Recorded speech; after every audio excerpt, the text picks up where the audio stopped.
Chicago, yes, sir. American Airlines reservations, may I help you? Yes, Mr. Finchley. You wanted that on our DC-7 flagship, non-stop to Los Angeles? For what day will that be, sir? The 12th?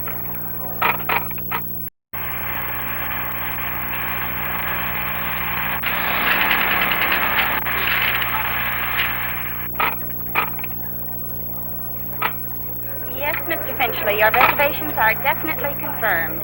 That'll be on the DC-7 flagship to Los Angeles, non-stop. That's the Mercury. And that's all there was to it. One girl and an electronic machine named the Reservisor put Mr. Finchley on Flight 1, the non-stop Mercury to the coast. It was quick. The Reservisor does the job in seconds. And for now, Mr. Finchley is through. The airline, of course, has just begun to work. While Mr. Finchley's card is being digested by a battery of business machines, a platoon of mechanics and cleaners are working on the DC-7, which will fly Trip 1, following the step-by-step, day-to-day inspection and maintenance routine, which keeps each flagship just a little bit newer and better and fresher than when it left the manufacturing plant. Over in the flight kitchen, the food is being prepared for Flight 1 and the other American flights out of Idlewild for the day. All over the system, American Airlines serves more than 8,700 meals a day in flight, close to 3 million a year.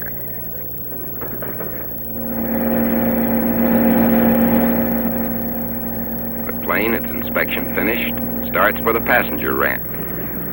Today in New York, it's raincoat weather, one of those off-again, on-again rainy days. For Flight 1, it probably means a radar departure. And while the last-minute groundwork gets underway, upstairs in flight dispatch, the crew checks in. Among the subjects under discussion, the weather. Hi, Bob. How you doing? Fine. How are you, Jack? We're good. Who's going out with us today? Harry Clark. He ought to be due in, shouldn't he? There he is. Good. Greetings. Hiya, Bob. We're going out with you on 1 today. Good deal. Have you checked the weather yet? Yes, looks pretty good. Let's go take a spot check on it. Well, let's see. Look to you. I don't think weather's going to be much of a problem on any one of the tracks that we have today, Jack. Pretty clear out on the west end. Looks like track 1, what I can see here. The latest chart. Track 1 does look like the best. You have an 800-foot ceiling here, but you pull out on top at about 14,000, and then 20,000 is well out in the clear for the remainder of the trip. How's it look on track 6? Track 6, not as good, but flying in the trough as you would with higher tops, I don't think it's nearly so good as track 1 is. How about up north on track 3? Track 3, you would be on top out in the clear at 20,000, but it would take about 10 minutes longer than track 1. Track 1 looks pretty good. We can make a schedule on it. Jack, set her up to track 1. What's LA planning for an alternate, Harry? Burbank at 4,500, right? Okay, the Burbank weather's okay. Yeah. Okay, Jack. The captain, working with the advice of weather experts and flight dispatchers, has chosen track 1 for today's trip. The DC-7, because of its great range, speed, and flexibility, can fly any one of 6 courses, called tracks, non-stop across the country. With the 7, the captain can choose the course which will offer the fastest and smoothest trip, whether his route takes him over the Dakotas on the north or through Texas to the south. Inside at the ticket counter, the passengers have started to check in. This lady is probably on her way to the coast for a look at the newest grandchild. This is Finchley, one step nearer home. This could be a New York model on her way to a screen test. Miss Julia is interested in paperwork. This is a pretty girl. This man is a commuter. Here is a business deal on its way to happen.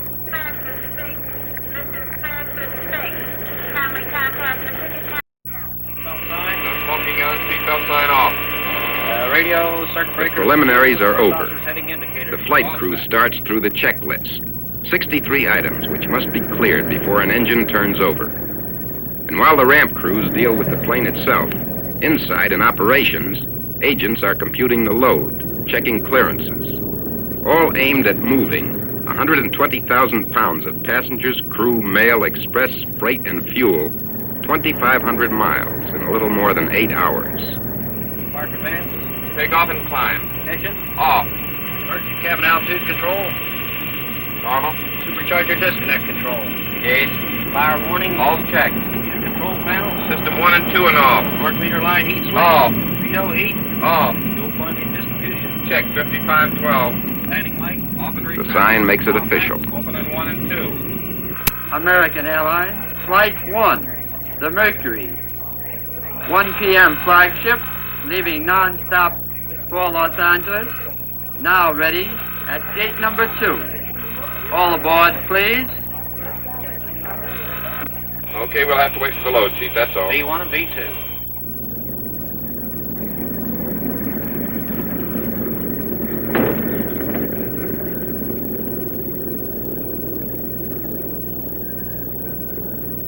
The plane is buttoned up. The stewardesses start their check of passenger names.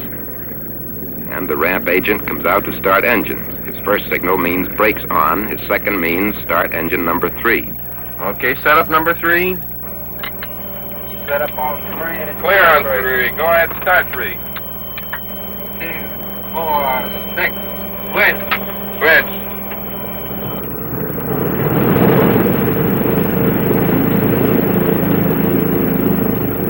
Setting up 4. Set up 4. Clear 4. Start 4. Turn it. 2, 4, 6. Switch. Switch. There she goes. Set up number 2. On 2. Clear on 2, start in 2. 2, 4, 6, 8. Switch.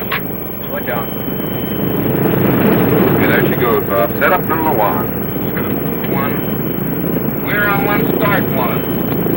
2, 4, 6, 8. Switch. Switch on. There she goes, Bob. She's all yours. And while ground control, this is American 1. Clear to taxi, over. American 1, this is Idlewild Ground Control. Cleared to runway 13 left. Wind south variable. 10 to 15. Altimeter 3027. Proceed via taxi strip Bravo. Over. The ceiling is still about 800 feet, which means that Trip 1 will make that radar departure after receiving its clearance from air traffic control.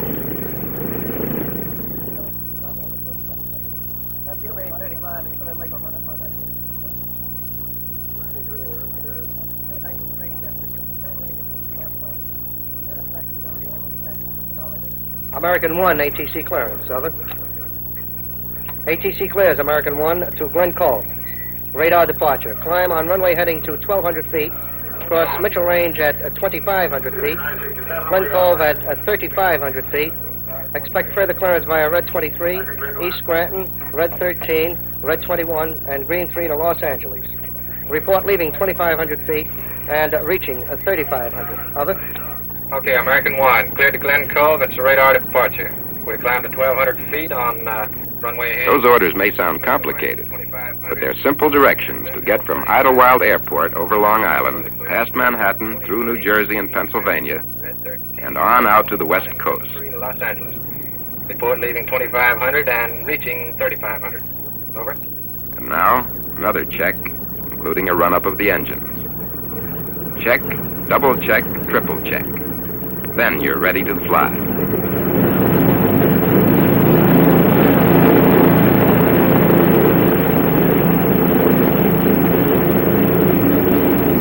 American 1, cleared for takeoff on runway 13 left. Contact departure control 120.3 as soon as practical after takeoff. Over.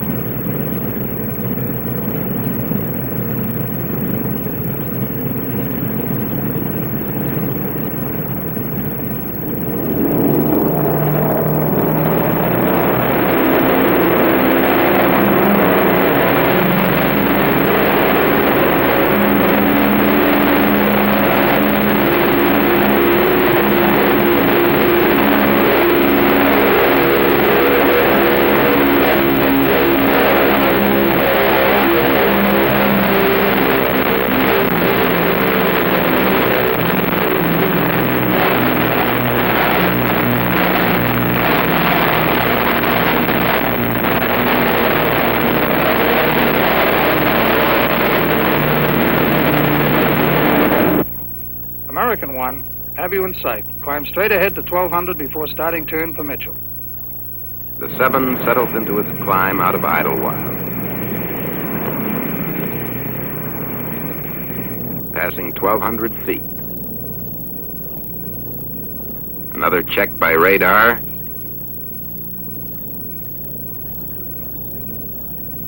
Past 2,000 feet.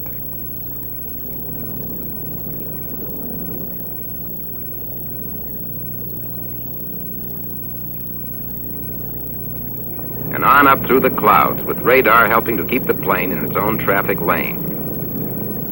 Then, at 14,000 feet, the sun comes out.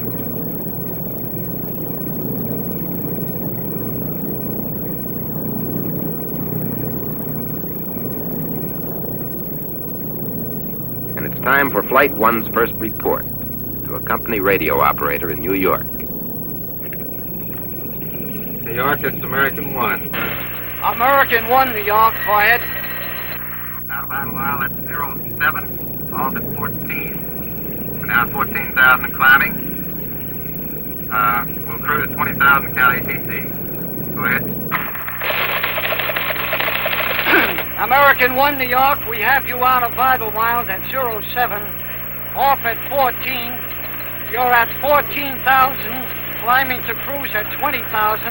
I'll count ATC. New York.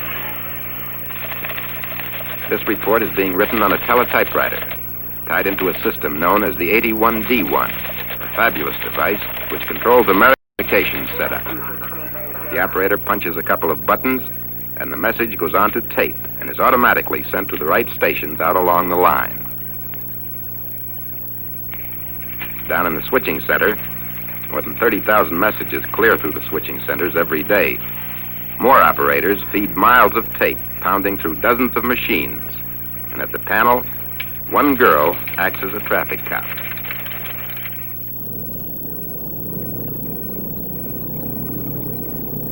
This flight is just one of the Mercuries, just one of the non-stops American flies each day across the country. But the name, Mercury, is one of the oldest in air transportation. Mercury flights have represented the finest in air transport since 1936. Back then, it was a sleeper flight with berths available. The DC-3 flew the trip. The DC-4 handled the Mercury in its time. Then the DC-6. And today, the newest and fastest of them all, the DC-7, represents the Mercury standard. The 7 has made the berth obsolete as far as transcontinental travel goes. You take off, read a little, or talk, or play cards, eat a fine meal, watch an entire nation pass beneath, and you're there.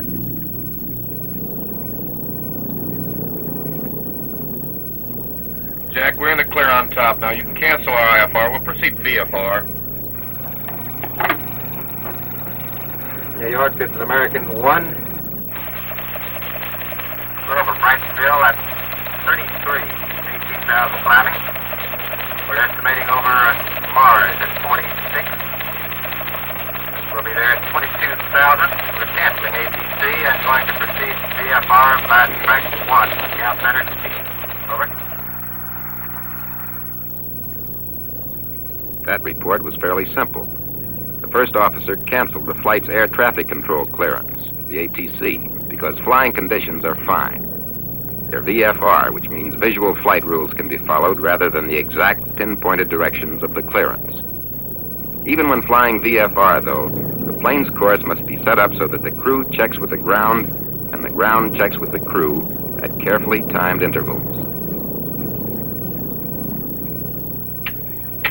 Passing the mic, will you, Jack? Good afternoon, ladies and gentlemen. Welcome aboard American Airlines. On this flight, like any other, there are two kinds of points of interest. One for the passengers, something like the Grand Canyon, and the other for the crew, their checkpoints. Flying Track 1, the most direct route, the Mercury's crew will check in at Mars, just north of Pittsburgh, Lafayette, Indiana, Kirksville, Missouri, Concordia, Kansas, Pueblo, Colorado, Black Mesa, Arizona, Lake Mojave, Nevada, and Daggett in California. On this particular flight, with the 7 cruising at 365 miles an hour, it's possible to have a late breakfast in New York and dinner in Los Angeles, plus a good luncheon somewhere between Ohio and Kansas. 65 luncheons today, served from the world's most efficient buffet. Today's menu includes a fresh fruit salad, a shrimp cocktail, a chocolate nut sundae, and the main course, a double lamb chop, potatoes Parisienne, and Brussels sprouts Delmonico. Another special feature of the food service is the napkin, which comes with a built-in buttonhole, sometimes a young lady's best friend. The food, incidentally, does more than pass the time.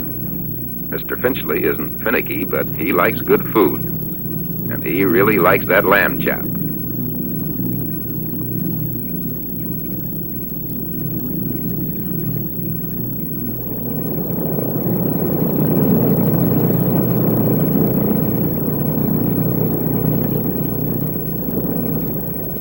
Trip 1's next checkpoint is Lafayette, Indiana.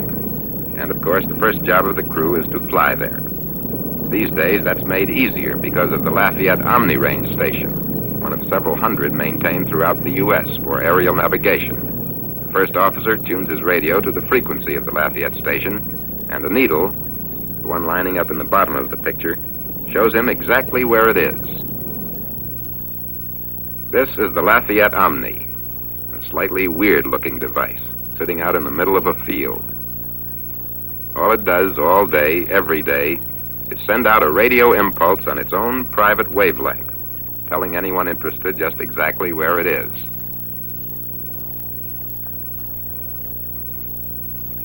It just sits there, hums a little, and passes out its valuable automatic information.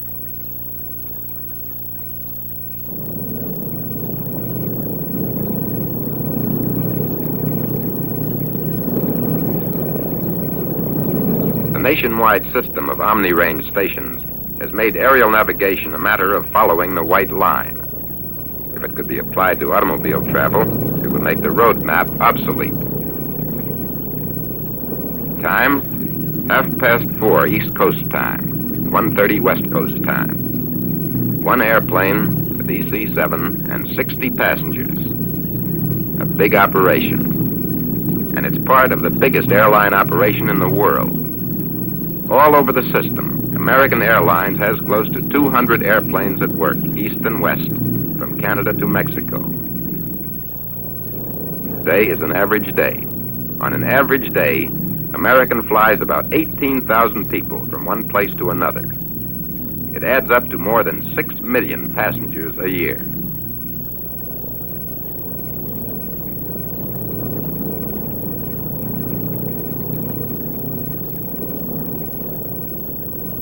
On a flight like this, the contrasts can get pretty deep. On one hand, we have the gin rummy players.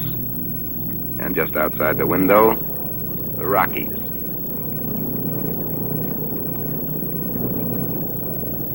The lady takes a cat nap. And 50 feet away, the captain calls up Los Angeles. And all the while, one long and beautiful postcard unfolds below.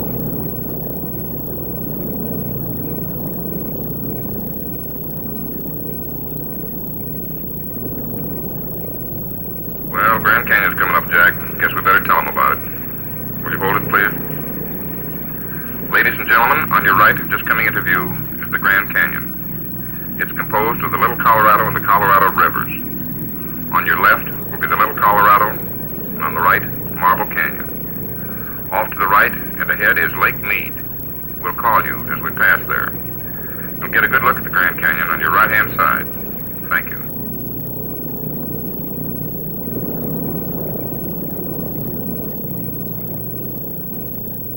The scenery is there. It will probably stay there. But up where the 7 flies, every day in the week, there's another kind of a show. The clouds. They have their own mountains, and valleys, and castles, and towers. If you don't like one, just wait a minute, there'll be a new group just ahead.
Los Angeles, this is American 1 over Daggett at 30, 18,000. Descending VFR. We're estimating Los Angeles at 50. Go ahead. American 1, we have you over Daggett at 18,000. Descending VFR, estimate Los Angeles 50. Changing over the Los Angeles altimeter 2992, station pressure 115 above. Change to the Los Angeles tower 119.9. And now the pace starts building again. Trip 1 is over the Mojave Desert, about 90 miles out of Los Angeles. But already the Los Angeles tower is getting ready for its arrival.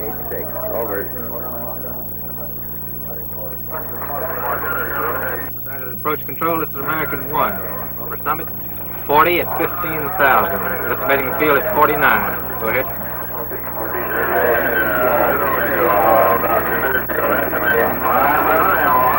American 1 will report La Habra. Okay, Bob, you and Jack want to go through the pre-landing check? Okay. Hey, seatbelt no smoking sign. Both on. Lot of feathering. Off. VTOL wing heaters. Both off. Spark advance. Take off and climb. Fuel quantity. 1,200 gallons. Distribution. All right. Once again, the check and the double check. This time for the landing. All over the system, American Airlines planes make close to 1,000 takeoffs and the same number of landings every day. Every one of them, short haul or long, gets the same treatment. Mixtures. Rich and lock. Carburetor heat. Cold and lock. Hydraulic system. Pressure and fluid. Props, flaps, gear, throttle, reverse lock, and autopilot to go. Okay. Check V2 on it, will you? Okay.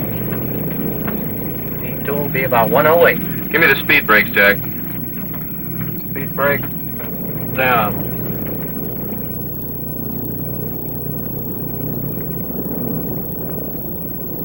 Here's another special feature of the DC-7. The speed brakes are the two main landing gear, specially stressed so they can be put out at fairly high speed.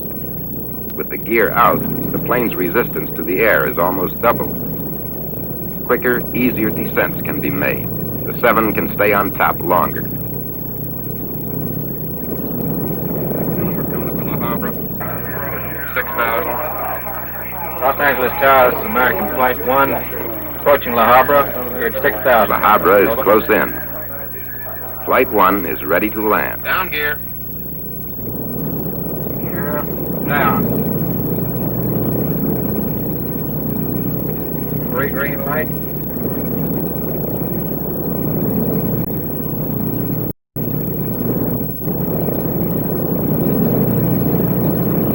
Degree flaps. Coming to 30. You have them.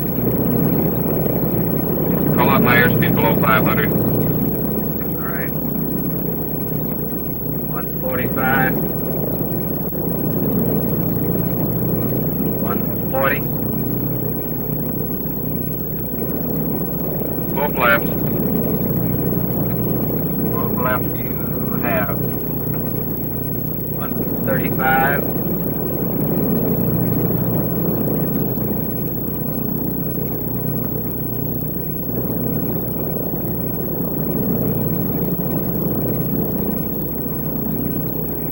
125.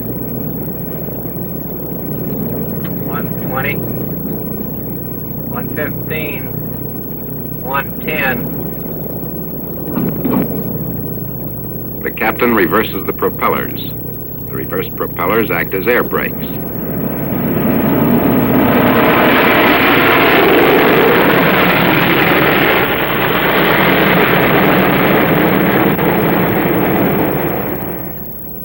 The Mercury is in.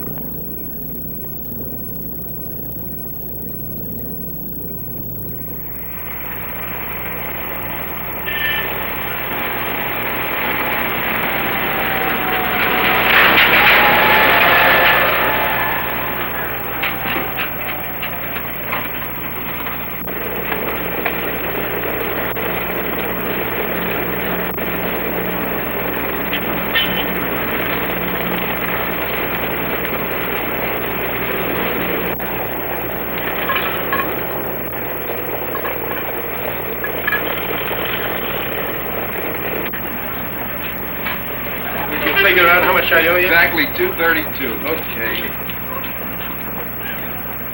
Hi. Hi. How was the trip? Oh, routine. Where's the car? Parking lot. Good. Hello, Dad. How was it? Oh, beautiful trip. How the kids? Mr. Finchley summed it up.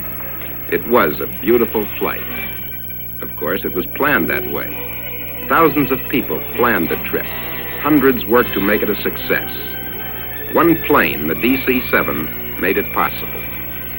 American has invested more than $50 million in 25 DC-7s for the non-stops and for the key flights which serve other routes. It's a lot of airplane. It's a big reason why.